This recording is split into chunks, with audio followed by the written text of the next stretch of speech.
Based on that, what do you make now of the prospect of a return to war with the TPLF, your former party? ጌታቸው ረዳና አንድሪያሴን ተፋጠዋል። እርሳቸው ከጠቅላይ ሚኒስትሩ የምስራቅ አፍሪካ አማካሪ ቢሮ፣ እርሷ ደግሞ ከዘ ኒውስ ሜከርስ ሚዲያ ናቸው። የተገናኙት ገዢው ፓርቲ እንደሚያሸንፍ እየታወቀ የተደረገ ነው ስለተባለለት ምርጫ፣ ስለ ትግራይ ጉዳይና በትጥቅ ትግል ስለሚያደርጉ ተቃዋሚዎች ለመወያየት ነው። ጌታቸው በዚህ ቃለ መጠይቅ ላይ ግልጽነት ታይቶባቸዋል።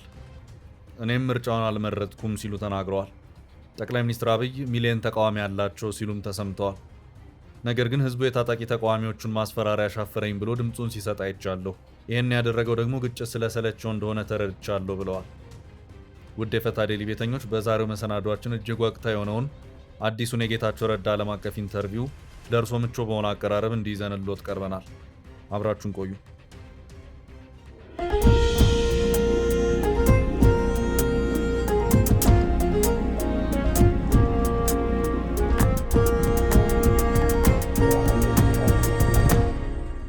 ጋዜጠኛው አንድሪያሴን አቶ ጌታቸውን እንዲህ በመጠየቅ ጀመረች። There will logically be doubts as to the fairness of that very election. So can you say now that this election has been fair? በምርጫው ፍትሃዊነት ላይ ጥርጣሬዎች ሊኖሩ ይችላሉ። ታዲያ አሁን ይህ ምርጫ ፍትሃዊ ነበር ማለት ትችላለህ? ጌታቸው ረዳ መለሱ። እንግዲህ መጀመሪያ ነገር ማን እንዳሸነፈና በምን ያህል ፐርሰንት ድርሻ እንደሆነ የተገለጸ ምንም አይነት ይፋዊ ማስታወቂያ እስካሁን አልሰማሁም። ይህ እንዳለ ሆኖ ባለፉት 20 ወይም ከዚያ በላይ ዓመታት በዚህ ሀገር ፖለቲካ ውስጥ እንደመቆየቴ እኔ ራሴ አባል የነበርኩበት ገዢ ፓርቲ 90 ከምን ያህል ፐርሰንት በላይ የህዝብ ድምጽ ያሸነፈባቸው ጊዜያት ነበሩ። ለዚህ የሚሆኑ ማብራሪያዎች አሉ። አውቃለሁ ነገሩ ለእይታና ለሰሚው ጥሩ እንደማይመስልና ትክክልም እንደማይታይ አውቃለሁ።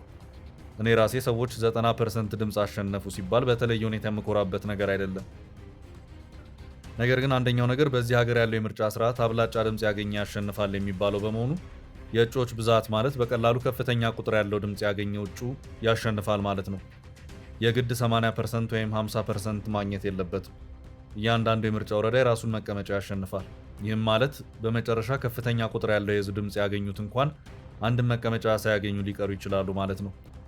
የአሰራር ፍትሃዊ ላይሆን ይችላል። ነገር ግን ህገ መንግስቱ የሚለው ያንን ነው። በሌሎች የዓለም ክፍሎችም የምዕራባውያን ዴሞክራሲዎችን ጨምሮ የሚሆነው እንዲሁ ነው። ሌላው ምንድነው? ፌር ዌዘር ፖለቲክስ ላይ ብቻ ትኩረት የሚያደርጉ ፓርቲዎች ባሉበት ሁኔታ በስልጣን ላይ ያለው አካል ከነዚህ ምርጫ ሊቃረብ 4-5 ወራት ሲቀረው ብቻ ቅስቀሳና የምረጡኝ ዘመቻ ከሚጀምሩት የምቹ ጊዜ የፖለቲካ አራማጆች የተሻለ እድልና ብልጫ ይኖረዋል ሲሉ ተናግረዋል።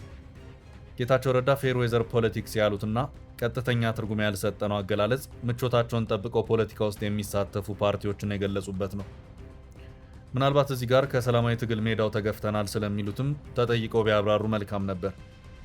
በፓርላማው መሃል የነበሩ ፍትሃዊ ምርጫ ስለማይኖር አንወዳደርም ስላሉ በፓርቲ ትግል ውስጥ ቆይተው ምርጫው እኩል ተደራሽ ባለመሆኑ ራሳችንን አግልለናል ስላሉ በሁሉም አቅጣጫ ስላሉ ተቃዋሚዎች ያሉት ነገር የለም። ለማንኛውም ቃለ መጠይቁን እንቀጥል። ጋዜጠኛዋ አገላለጽ ተገቢ ነው።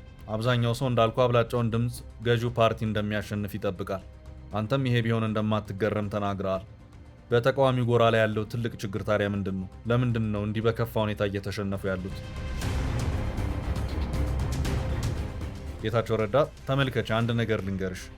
በሚሊዮን የሚቆጠሩ ሰዎች ጠቅላይ ሚኒስትሩንና ፖሊሲዎቹን ይደግፋሉ። በተለያዩ ምክንያቶች የሱን ፖሊሲዎች የሚቃወሙም በሚሊዮን የሚቆጠሩ አሉ። ነገር ግን ይሄ የተወሰነ ምርጫ በኔ እይታ እሱ ምን ያህል ተወዳጅ ነው የሚለውን ለመፈተሽ ብቻ ሳይሆን ህዝቡ በየቦታው ባለው ዝቅተኛ ደረጃ ግጭትና ጥቃት ምን ያህል መማረኑንና እንዳልተመቸው ያሳየበት ጭምር ነው። በቀደም ዕለት ጅማ ነበርኩ። እኔ ታዛቢ ነኝ። ቢያንስ በጅማ ምርጫዎችን አይቻለሁ።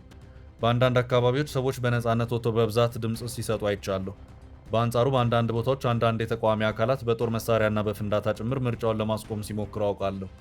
ነገር ግን በሺዎች ካልሆነም በመቶ ሺዎች የሚቆጠሩ ሰዎች ያንን መሰናክል ሁሉ ተቋቁመው ድምጽ ለመስጠት ሲወጡ አይቻለሁ።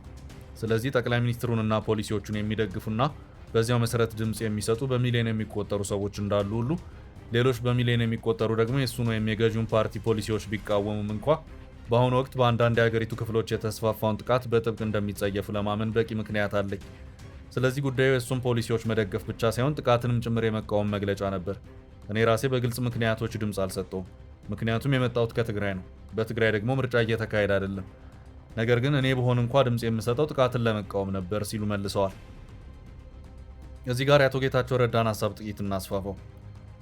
አብዛኛው ሀገሪቱ ህዝብ ምናልባት ሙሉ ሊባል በሚችልበት ሁኔታ የግጭት ድምጽ አድክሞታል። ዛሬ ላይ ማንኛውም ኢትዮጵያ የሚፈልገው የሰላምን ድምጽ ብቻ ነው። ታዲያ አቶ ጌታቸው የሚሉት ህዝቡ የመረጠው የሚመርጠው አካል ስላለ ብቻ አይደለም። የትም ፍጪው እንደሚባለው ተረት የሀገሪቱ ችግር የትም ተፈጭቶ ዱቄቱ ልሞ በሰላም መኖርን ስለሚመኝ ነው። ደግሞ ወዲህ ስንመጣ አንድ በሁሉም ኢትዮጵያዊ ልብ ውስጥ ያለች ጥያቄ አለች። ገዢውን ፓርቲ አንመርጥም ብልስ ማንን ልመርጥ ነው? ይሄ ሁሉም ጥያቄ ነው። ሀገሪቱን እያስተዳደረ ካለው ፓርቲ እኩል ተወዳዳሪ ለመሆን ራሱን አብቅቶ የሚንቀሳቀስ ፓርቲ ማግኘት ቀንድ ያለው ፈረስ እንደማደን ከባድ ነው። ምናልባት ይህም በሀገሪቱ ውስጥ ባለው የዴሞክራሲ ሜዳ ጥበት የመጣ ነው ሊባል ይችላል። በዚህም ተብሎ በዚያ ግን ተቃዋሚው ራሱን አብቅቷል ለማለት ያዳግታል። አቶ ጌታቸው እንዳሉት አሁን ያሉት ፌር ዌዘር ፖለቲክስ የሚመቻቸው ሰርገኛ ሲመጣ በርበር የሚቀነጥሱ ናቸው። ወደ ቃለ መጠይቁ እንመለስ። ጋዜጠኛዋ ትጠይቃለች። እርግጥ ነው፣ ነገር ግን ከመንግስት ጀምሮ እስከ ተቃዋሚ የታጠቁ ቡድኖች ድረስ ሁሉም ወገኖች በተለያዩ በደሎችና ጥቃቶች እንደሚከሰሱ መዘንጋት የለብንም። ይህ በእንዲህ እንዳለ የፖለቲካ ተቃውሞ ጎራ የእርሶን መንግስት የሚዲያ ነጻነትን በመገደብ ጭምር እነሱን ለማዳከም የተቻለውን ሁሉ አድርጓል ሲል ይከራከራል። ይሄ ክስስ የተወሰነ እውነት የለውም ትላለህ? ጌታቸው ረዳ ሲመልሱ ተመልከች፣ ቀደም ሲል እንደነገርኩሽ በሄድኩበት ቦታ ሁሉ የፓርቲዎች ተወካዮች ነበሩ። ባለፉት 20 ዓመታት በፖለቲካ ውስጥ እንደመሳተፊ 5 ያህል ምርጫዎችን አካሂደናል። ከመካከላቸውም አሁን እየተሰነዘሩ ካሉት መሰል ክሶችና ወንጀላዎች የነጻ የነበረ አንድም ምርጫ የለም። ስለዚህ ይህ በዓለም ላይ ካሉ እጅግ ድንቅና ስመጥር የዴሞክራሲ ልምምዶች አንዱ ነው ማለት አልችልም። ከእርሱ የራቀ ነው። ነገር ግን ተቃዋሚ ፓርቲዎች የራሳቸው ድክመቶች ቢኖሩባቸውም ለምርጫው ቅስቀሳ ሲያደርጉ ነበር። ያ ቅስቀሳ በስልጣን ላይ ያለው አካል ከሚያደርገው የተሳካ ዘመቻ ጋር ይመሳሰላል ወይ የሚለው ፍጹም የተለያየ ጉዳይ ነው። በስልጣን ላይ ያለው አካል ያስመዘገባቸው የራሱ የሆኑ ስኬቶች አሉት። ነገር ግን ቀደም ሲል እንደነገርኩሽ ድምፅ አሰጣጡ ሙሉ በሙሉ በስልጣን ላይ ባለው አካል ስኬት ላይ ብቻ ያተኮረ ሳይሆን በአንዳንድ የሀገሪቱ ክፍሎች ያለውን ጥቃት የመቃወም መግለጫ ጭምር ነው። ጋዜጠኛዋ ቋረጠቻቸውና ጥያቄዋን ሰነዘረች። ተረድቻለሁ። እሺ፣ በአሁኑ ወቅት በሀገሪቱ ውስጥ ከፍተኛ ጥቃት ከሚስተዋልባቸው አካባቢዎች መካከል ሰሜን ትግራይን ጨምሮ አንዳንዶቹ ከዚህ ምርጫ ውጭ መደረጋቸውን ማስታወስ ያለብን ይመስለኛል። ጌታቸው ረዳ አይደለም፣ አንድ ነገር ልንገርሽ፣ ለእኔ ግራ የሚያጋባኝ ነገር ይሄ ነው። በአማራ ክልልና በምዕራብ ኦሮሚያ ዝቅተኛ ደረጃ ያላቸው ግጭቶች አሉ። እንደፈለግሽ ልትጠሪያቸው ትችያለሽ። ነገር ግን ህዝቡ ድምፅ መስጠት ይፈልጋል። በአንጻሩ በእነሱ ስም እየተዋጉ እንደሆነ የሚናገሩት አካላት ግን ህዝቡ ድምፅ እንዳይሰጥ ሊያስቆሙት ይሞክራሉ። እኔ ይህ ጨርሶ አይገባኝም። ምንም አይነት ዓላማ ይኑራቸው፣ በእነሱ ዓላማ ላይ ምንም ተቃውሞ የለኝም። ነገር ግን ህዝቡ ድምፅ እንዳይሰጥ በመከልከል አይሆንም። ጋዜጠኛዋ እዚህ ያሉ መራጮች ድምፅ መስጠት አይችሉም። በሌላ በኩል ደግሞ በፌዴራል መንግስት ውስጥ በተለይም በትግራይ የሚያስፈልጋቸውን ውክልና ይሻሉ። ስለዚህ በዚህ መሰረት አሁን ከቀድሞ ፓርቲ ከህወሓት ቲፒኤልኤፍ ጋር ወደ ጦርነት የመመለስ እድሉን እንዴት ታየዋለህ? ይህ ደግሞ በትግራይ ውስጥ በተለይ በምርጫ መሳተፍ ባለመቻላቸው የተገለሉ ለሚመስላቸው ወገኖች ብስጭትን አይጨምርም? ጌታቸው ረዳ በዚህ ነጥብ ላይ ሙሉ በሙሉ ከአንቺ ጋር እስማማለሁ። ነጥሎ አንድን ማህበረሰብ ማግለል ወደ ማናቸውም አይነት ግጭት ሊመራ ይችላል። ነገር ግን በዚህ አሁን ባነሳነው ጉዳይ ላይ ነው የምለው፣ በኦሮሚያና በአማራ በብዙ አካባቢዎች አንዳንድ ተቃዋሚዎች ህዝቡን ለማስቆም ቢሞክሩም ህዝቡ ግን በማንኛውም ሁኔታ ወጥቶ ድምፅ ሰጥቷል። በስልጣን ላይ ያለውን አካል ከስልጣን ለማውረድ ይሁን ወይም እሱን ለመምረጥ ውጤቱ ወደፊት የሚታይ ይሆናል። ነገር ግን ቢያንስ ህዝቡ ከተቃዋሚዎች ጫና ቢኖርበትም ድምፅ መስጠት ፈልጓል። በትግራይ ሁኔታ ግን ነገሩ ፍጹም የተለየ ጨዋታ ነው። ምክንያቱም በትግራይ ያለው የኔ የቀድሞ ፓርቲ ህወሓት ሁሉንም የፍትሐዊነትና የፍትህ አስተሳሰቦችን በመተው በጊዜያዊ አስተዳደሩ ላይ መፈንቅለ መንግስት በማካሄድ በትግራይ ያለውን እያንዳንዱን የስልጣን እርከንና መዋቅር ለመቆጣጠር ሞክሯል። ከኔ ስልጣን የተረከበው እዚያ ያለው ጊዜያዊ ፕሬዝዳንት ምንም አይነት ነገር መናገርም ሆነ ማድረግ በማይችልበት ሁኔታ ላይ ነው ያለው። ይህ አመራር ደህንነትን ማረጋገጥ አይችልም።